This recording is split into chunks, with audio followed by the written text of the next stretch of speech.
Hi everyone, it's Jo here with this Monday's Cup of Jo mini live broadcast. I'm here with my moustache mug, and today I want to address really quickly the idea that you need to be super controversial in your messaging and in your brand to stand out in your business. And we often see, don't we, characters who are really kind of amped up with really controversial language, with a kind of go hard or go home sort of vibe.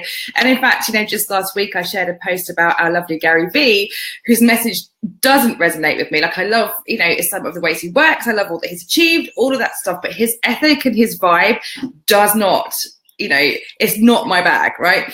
And I think a lot of business owners feel that in order to stand out, they have to kind of be really sweary, have a real kind of like love me or hate me kind of defensive mechanism. And I'm sure lots of us will have seen that in our peers and colleagues online. And I'm here to just to remind you that you don't need to do that. You don't need to put on this persona that isn't you. What I like to teach is kind of amping up parts of your personality and really turning them up in the way that you color your language and your messaging. Absolutely. We have a whole kind of alter ego feel about it, but it's still you. It's still parts of you. Hello, Sherry. Lovely you're here, my darling. And just this week, actually, my amazingly brave group of people who are in the Brilliance Reloaded group are going through exactly this exercise. So we'll be sharing with you the ahas as we go and the light bulb moments, because you can stand out as being you, right? And the way that I walk people through this is to go through an exercise called the personal power paradigm, all the P's, personal power paradigm, right? Hi, Sarah. Nice to see you here, darling. And so what we do with that is you brainstorm around your expertise, your experience, your approach, and your personality. So there's 4 headings: experience, expertise, approach, and personality. And you brainstorm under each one what those mean for you. So your expertise, all the training you've had, all the personal and professional development you've got, all the software, the apps, the skills, all of that stuff. Your experience, every job you've ever done, your life experience, all of that stuff. And you go into that much detail for each one of those headings.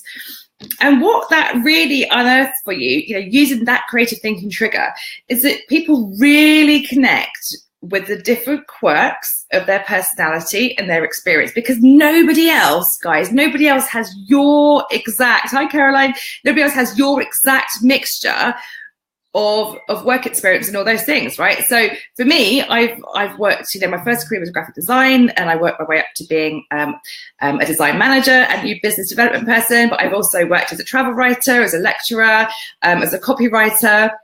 I've done all sorts of things. I've taught, I've worked online, offline, and my background as well with creative thinking is different to other people that teach content creation and messaging and that sort of thing. So that's what I bring out in my messaging, right? Also for my personality, the fact that I've got a weird taste in music, some rather odd dress sense. I'm a mum, I have chronic health issues, all that kind of stuff. That stuff comes out in my messaging. Now, people either love me or hate me for it. Guys, unbelievably so, I'm not everyone's cup of tea, right? And that is totally, totally fine.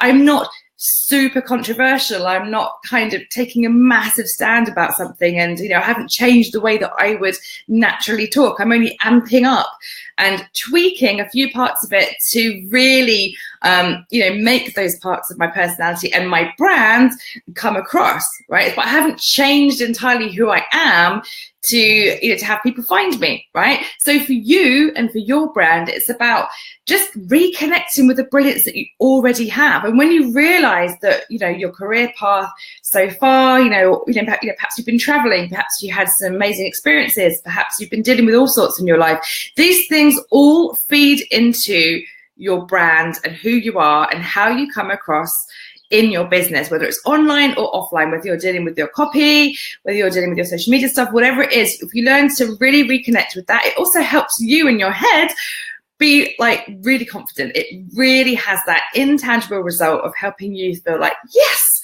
that's who I am. That's where I fit in here. And once you remember your brilliance And you can really see in the marketplace where you sit, where your little slice of pie is. You can then look at what's being said in the marketplace and what's, you know, and what's not being said, and how you can come at that, how you can answer those things through your content in your amazing way. So all this week and for the next few weeks, I'll also be sharing how my lovely group are getting on as they go through some of these exercises and they change their messaging and start to really dig into their brand.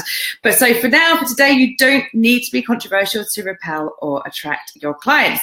So I would love to hear from you guys. If you're here watching on the live, come and say hi below and let me know your thoughts on standing out and being controversial and really finding your messaging and what you know your problems currently are around any of that stuff. And if you're watching the replay, then the same thing, do come and say hi.